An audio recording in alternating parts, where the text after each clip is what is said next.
यदि बिंदु P बाहर है, मान लीजिए बिंदु यहां पर है, तो हम P से होता हुआ गॉसीय तल खींचते हैं और P के चारों ओर एक छोटा सा क्षेत्रफल ds लेते हैं। इसकी दिशा बाहर की ओर होगी और इस बिंदु पर धनावेशित होने के कारण वैद्युत क्षेत्र की दिशा भी बाहर को, दोनों के बीच का कोण 0। अब गॉस की प्रमेय से हम लगाएंगे E डॉट ds बराबर Q बटे एप्सिलॉन नॉट। तो हम लिखेंगे E ds cos 0 बराबर Q बटे एप्सिलॉन नॉट। E बाहर लेंगे,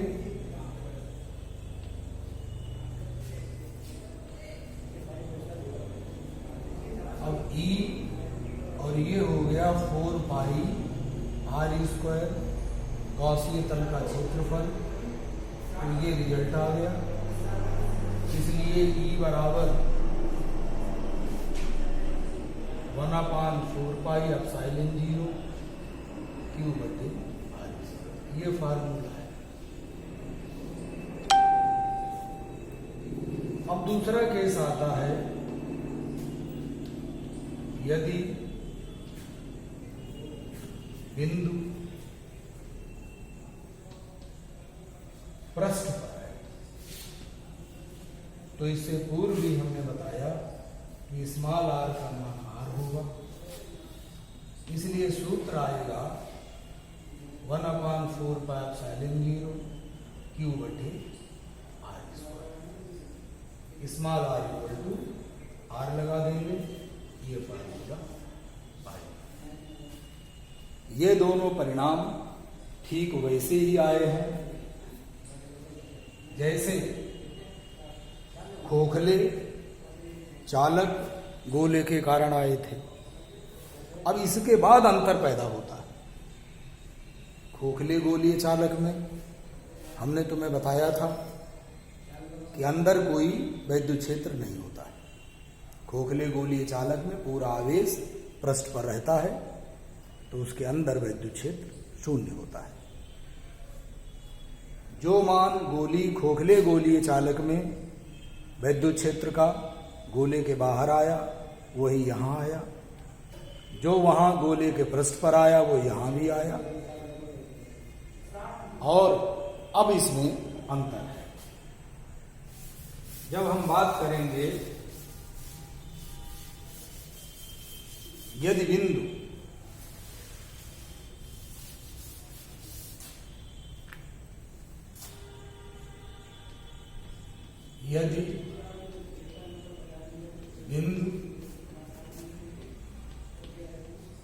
गोले के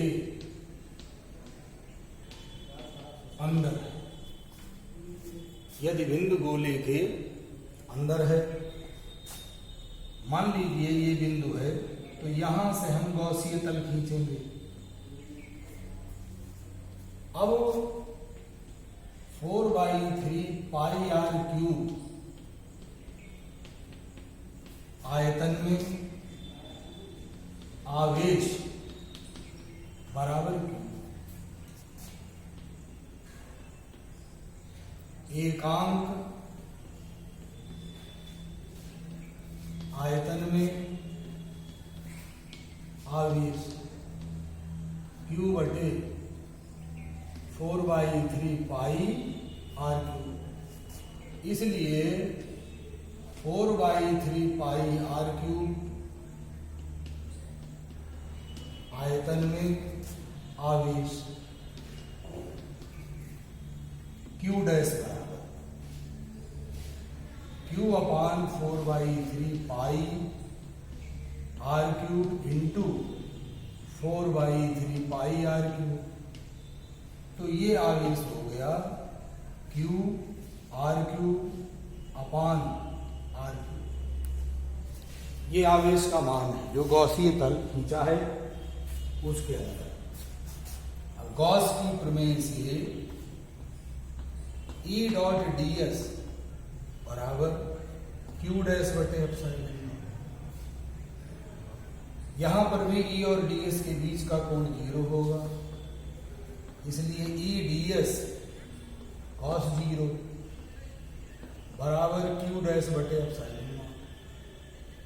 ई बाहर ले लिया, इंटीग्रल डी एस बराबर क्यू डैश बटे epsilon.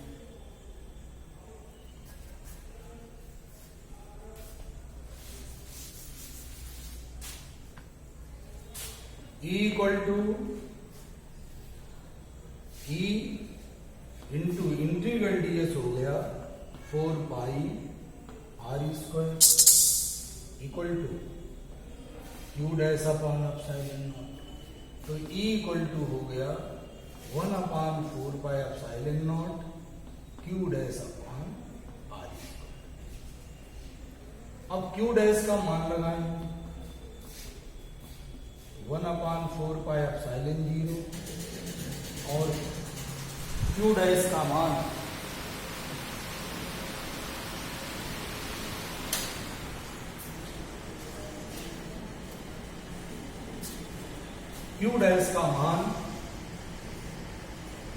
Q r cube upon r cube और एक आर स्क्वायर यहां पर है। तो ये रिजल्ट आया 1/4 pi epsilon 0 q r upon r. ये सूत्र है जब हम अचालक गोले के अंदर किसी बिंदु पर वैद्युत क्षेत्र की तीव्रता ज्ञात करेंगे और इससे रिजल्ट निकलता है ई समानुपाती आर। तो ध्यान देने की बात यह है कि बाहर ई समानुपाती 1/r स्क्वायर, पृष्ठ पर ई समानुपाती 1/R स्क्वायर और अंदर ई समानुपाती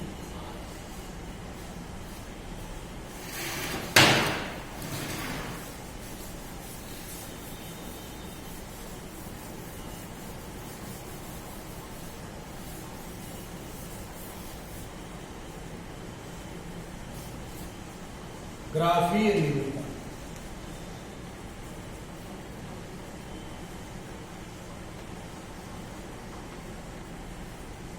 ग्राफीय निरूपण। अब इसमें कंपटीशन में भी कभी कभी सवाल पूछ लिया जाता है कि जब हम ग्राफीय विधि से देखेंगे कि ई का परिवर्तन आर के साथ कैसा है। बहुत महत्वपूर्ण चीज है। ये ई है वाई अक्ष की तरफ, आर है ये। और बच्चों देखिए तरीका सीखिए। यहां पर हम अंदर हैं गोले के अंदर, यहां पर हम गोले के बाहर हैं और यहां पर पृष्ठ पर। तो गोले के केंद्र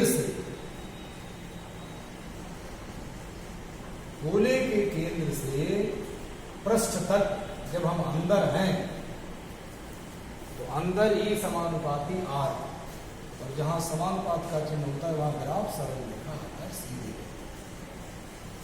ये पृष्ठ पर आ गए और पृष्ठ से बाहर ई समानुपाती 1/r स्क्वायर, इसलिए ग्राफ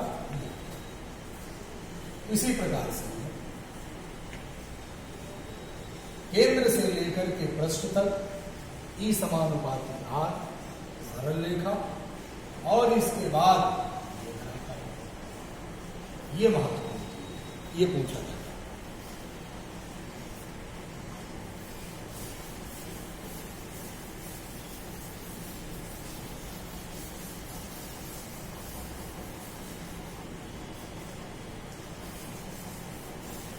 अब गॉस की प्रमेय में केवल दो बातों की, दो बिंदुओं की हमें और व्याख्या करनी है, और वो है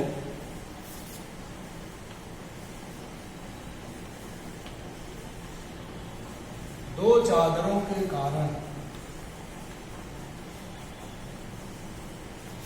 वैद्युत क्षेत्र की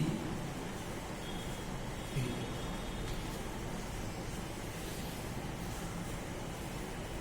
अब दो चादरों के कारण हमारे दो केस बनते हैं, ठीक से समझने की कोशिश करें। केस 1, एक ये चादर है, दूसरी ये चादर है, और दोनों पर आवेश पृष्ठ घनत्व सिग्मा 1 और सिग्मा 2, ये भी प्लस में और ये भी प्लस में। पहली चीज, दोनों चादरों पर आवेश है प्लस, तो इनका आवेश पृष्ठ घनत्व पॉजिटिव होगा। अब यहां पर वैद्युत क्षेत्र ज्ञात करना है, अंदर और बाहर।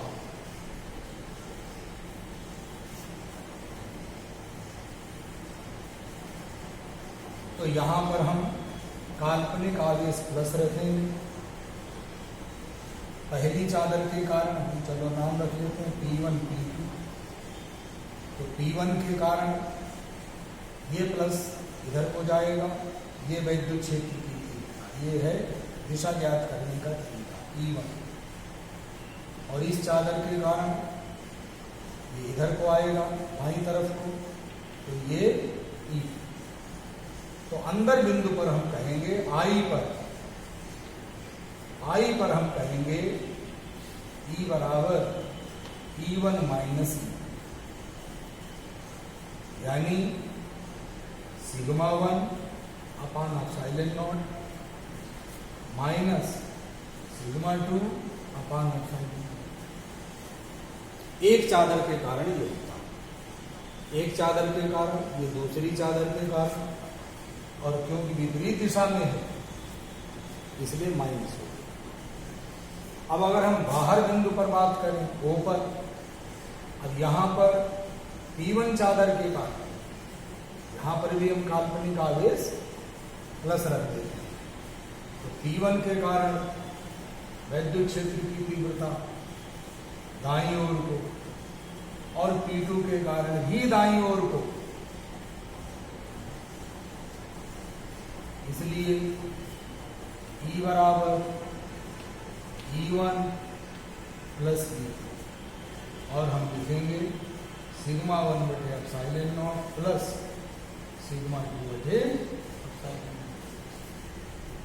सेम केस यहां पर होगा, दोनों चादरों के कारण बाईं ओर को होगी E1 E2, इसलिए E बराबर E1 प्लस E2, यानी sigma 1 upon epsilon not plus sigma 2 upon epsilon not.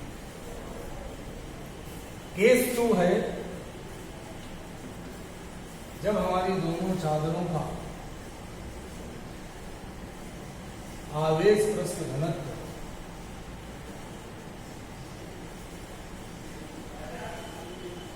दोनों चादरों का आवेश पृष्ठ घनत्व एक का पॉजिटिव और दूसरे का माइनस। अगर दोनों का आवेश पृष्ठ घनत्व विपरीत चिन्ह का है तब कैसे निकालेंगे? ये अंदर बिंदु है I और ये बाहर बिंदु है, फिर हम काल्पनिक आवेश प्लस रखते हैं। याद रखिए ये प्लस आवेश P1 से प्रतिकर्षित होकर इधर को जाएगा, माइनस वाली शीट से आकर्षित होकर इधर को जाएगा, इसलिए E1 और E2 एक दिशा में होंगे। और बिंदु अगर बाहर है तो इस प्लस के कारण यहाँ काल्पनिक इधर को जाएगा, दाईं ओर को E1 हो गया, माइनस के कारण इधर को आएगा बाईं ओर को E2 हो गया। तो यहाँ पर हम लिखेंगे E बराबर E1 माइनस E2, और I पर लिखेंगे ये O पर, और I पर लिखेंगे अंदर बिंदु है तो हम लिखेंगे E बराबर E1 प्लस, मान भी लगा सकते हैं sigma 1 upon epsilon not minus sigma 2 upon epsilon not, ये हो गया सिग्मा 1 बटे एप्सिलॉन नॉट प्लस सिग्मा 2 बटे एप्सिलॉन। तो केवल इसमें आप लोगों को कॉन्सेप्ट लेना है कि कहाँ पर हम वैद्युत क्षेत्र को जोड़ेंगे, वैद्युत क्षेत्र की तीव्रता को, कहाँ वैद्युत क्षेत्र की तीव्रता को घटाएंगे, और वैद्युत क्षेत्र की दिशा कैसे लेते हैं, ये भी इस तरह में बताया। केस 2 का महत्व इसलिए है कि अगला टॉपिक होगा वैद्युत धारिता, और वैद्युत धारिता में हमारे पास दो प्लेटें होती हैं, एक प्लस दूसरी उतनी ही माइनस। इसलिए जब इनके बीच में वैद्युत क्षेत्र ज्ञात करना होता है तो हम इसी प्रकार से जोड़ते हैं और फिर कहते हैं इस पर आवेश है प्लस क्यू, इस पर माइनस क्यू, इसका क्षेत्रफल ए, इसका क्षेत्रफल ए, तो फिर हम कहते हैं Q upon 2 epsilon not a plus Q upon 2 epsilon not a, तो ये आ जाता है Q upon epsilon not a. यहाँ थोड़ा सा जो कंफ्यूजन हुआ है, यहाँ 2 आएगा, एक चादर के कारण ये तीव्रता होती है। तो जहां पर बच्चों अभी हमने केस में ये ई का मान किसी व्यवधान की वजह से सिग्मा 1 अपान एप्सिलॉन नॉट लिखा हो, वहां उसको पढ़ेंगे सिग्मा 1 अपान 2 एप्सिलॉन नॉट। इससे पूर्व के केस में भी ये बात आपको करेक्ट कर लेनी है कि त्रुटिवश सिग्मा 1 अपान एप्सिलॉन नॉट नहीं होगा, सिग्मा 1 अपान 2 एप्सिलॉन नॉट होगा, सिग्मा 2 अपान 2 एप्सिलॉन नॉट होगा। ये करेक्शन आप कर लेंगे। एक चादर के कारण होता है सिग्मा अपान 2 एप्सिलॉन नॉट, और जब दो चादरें होती हैं तो हम केस देखेंगे कहां पर जोड़ा जाए और कहां पर हटाया जाए। इसके बाद का टॉपिक है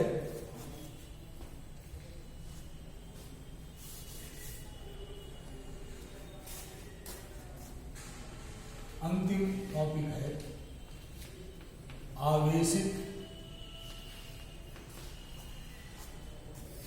बूंद का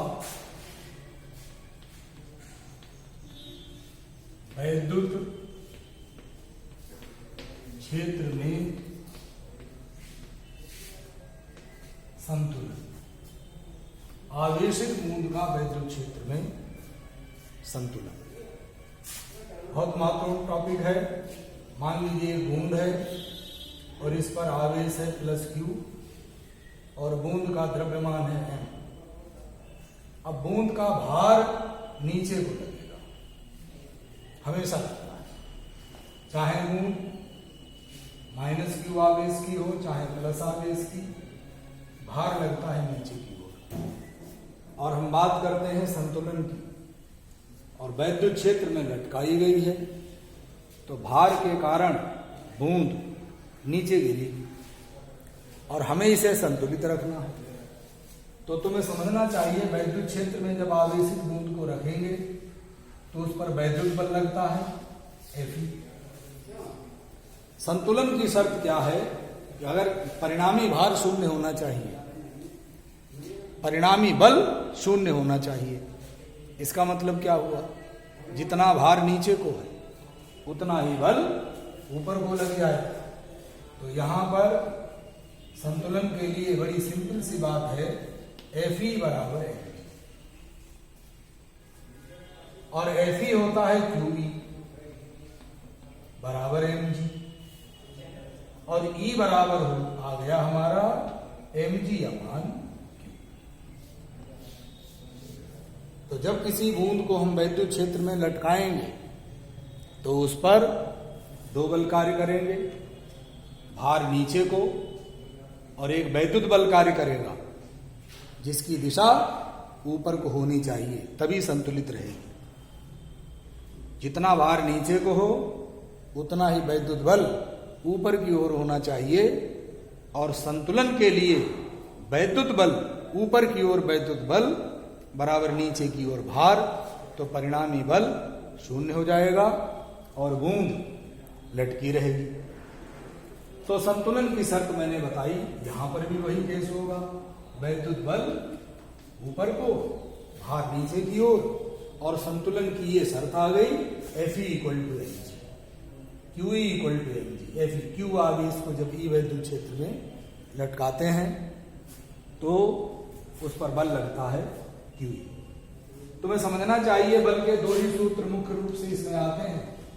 एक आता है जब बल हम निकालते हैं कूलाम के नियम से, और एक आता है बल बराबर QE। तो 12th के छात्र को इतनी समझ होनी चाहिए कि हम कौन सा फार्मूला कब लगाएंगे। अगर दो आवेशों के बीच बल ज्ञात करा और बीच की दूरी दी हुई है तो कूलाम के नियम से बल निकालेंगे, और अगर एक ही आवेश है और ई वैद्युत क्षेत्र में है तो फिर हम F इक्वल टू QE लगाएंगे। तो वही यहां पर एक आवेश है वैद्युत क्षेत्र में लटका है, तो F इक्वल टू QE लगाया, दिया गया। इसको हम थोड़ा सा और आगे बढ़ा देते हैं कि जहां आवश्यकता होगी वहां हम E बराबर रखेंगे V अपान। V विभवांतर है और D दूरी है। जहां आवश्यकता होगी हम Q बराबर रखेंगे Ne।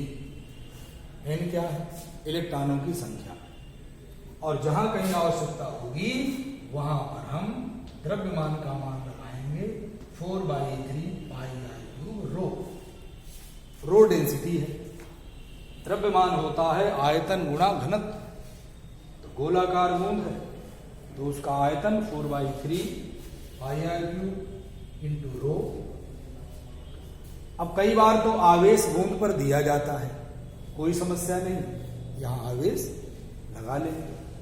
लेकिन आवेश नहीं दिया है और ये कह दिया जाए कि निश्चित संख्या में बूंद पर इलेक्ट्रॉनों की अधिकता है या कमी है, तो सब लोग जानते हो अधिकता होती है तो माइनस चार्ज होता है, और इलेक्ट्रॉनों की अगर कमी है तो पॉजिटिव चार्ज होगा। वो निकालेंगे कि